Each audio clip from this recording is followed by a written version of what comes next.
Barcelona DC.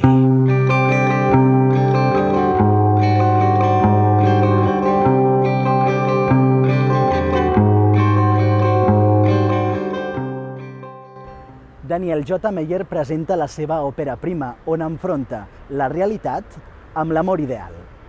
Descartable es pot veure fins al dia 8 de maig a la Nau Ivanov i el dia 11 dins la Mostra de Teatre de Barcelona al Teatre del Raval.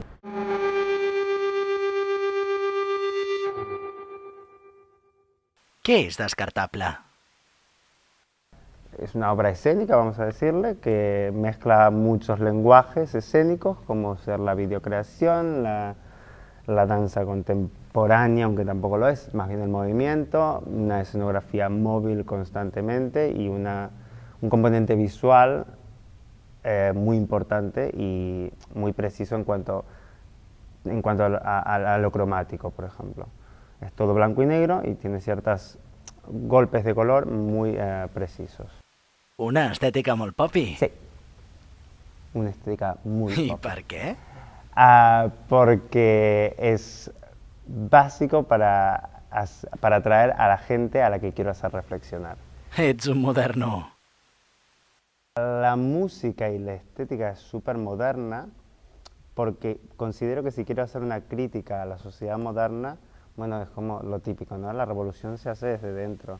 I per qui és Descartable? Es gente de una edad seguramente comprendida entre los 20 y 40 años, que está en pareja, que tiene unos paradigmas y unos ideales del amor muy inculcados a través de Hollywood y Disney, lo que quieras. I love the Smiths. Sorry? I said I love the Smiths. You've good taste in You music. like the Smiths? Yeah. To die by your side is such a heavenly way to die. I love them. Y que se encuentra encerrado en una vida con unas exigencias y una aceleración que le exige la vida moderna, y que se encuentra atrapado en una pareja que ya quizás dejó de interesarle o de estar enamorada. Ets conscient que pots trencar parelles?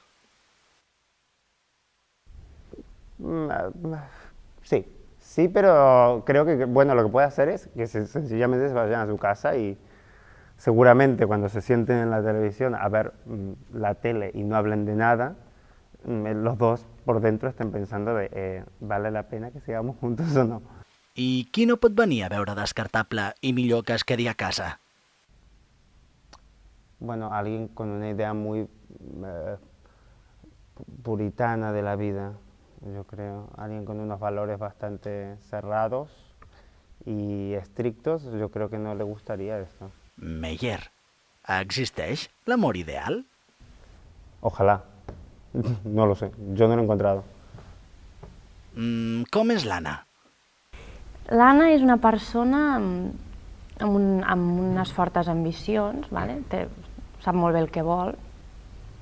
Té una feina que doncs, segurament li ocupa molt de temps, no? Clar, el fet de viure en parella comporta una sèrie de coses, no? Comporta doncs, en moments cedir, en moments... un exemple, no? Doncs, si ha de fer alguna cosa de la feina, doncs descansa una mica i estàs amb la teva parella i tranquil·lament, no? I això ella no ho sap fer, no? I l'Anna s'estima el Víctor? Jo crec que se l'estima molt, molt, però jo crec que ja és més un carinyo de molt de temps junts. Toni, explica'ns, com és el Víctor? Víctor és un calçasses. És un calçasses. Tot el contrari a mi, evidentment. Perquè és una persona que és molt obsessiva amb tot amb l'ordre. De fet, la seva feina és fent comptabilitat, està classificant durant tot el dia sempre les coses. Llavors a casa sempre està... Bueno, té tot amb ordre, evidentment. I la parella de l'Anna i el Víctor és la poca comunicació que tenen. No que sí que s'estimen, però no acaben de... No s'entenen, cadascú estan també al seu món. I ara que no ens escolta l'Anna. L'Anna s'estima el Víctor? Sí, a la seva manera. És bastant egoista, l'Anna. Qui està parlant ara? El Víctor i el Toni, sí. Tots dos. L'Anna, sí. Ai, ai, ai. La Laia no ho sé. Daniela, de qui feu en Rafa i tu?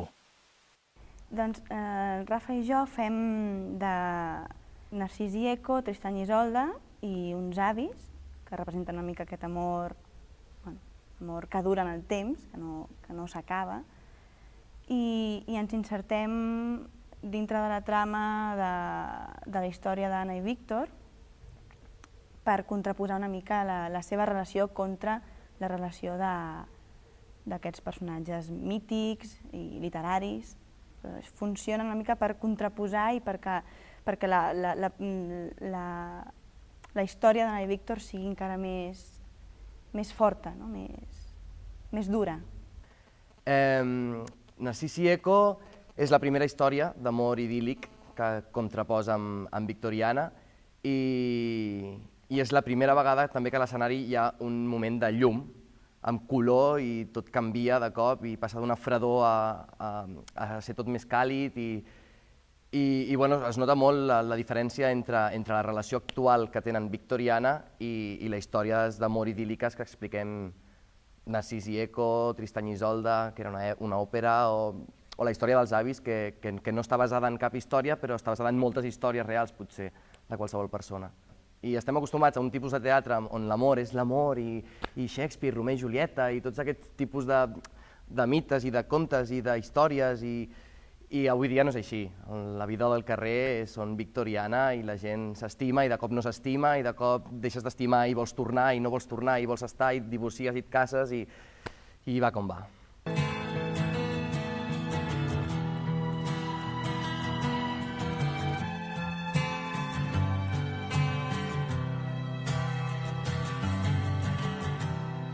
I el matrimoni és descartable?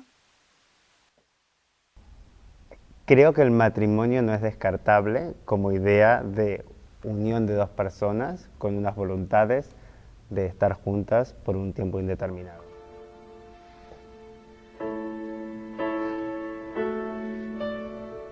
I look quite pretty. De hecho, me parece fantástico que las personas tengan esta voluntad y este deseo. Llavors, Meyer, on queda l'amor avui en dia? ¿Dónde está el amor? Pues es que la verdad que no lo sé. It's written on the wind. It's everywhere I go. Oh, yes it is. I per últim, Meyer, explica'm, què no és descartable? Los amigos no son descartables, los valores personales no son descartables, pero los personales, ¿eh? Hay que saber cuáles son los de uno, pero no, seguro que no son descartables.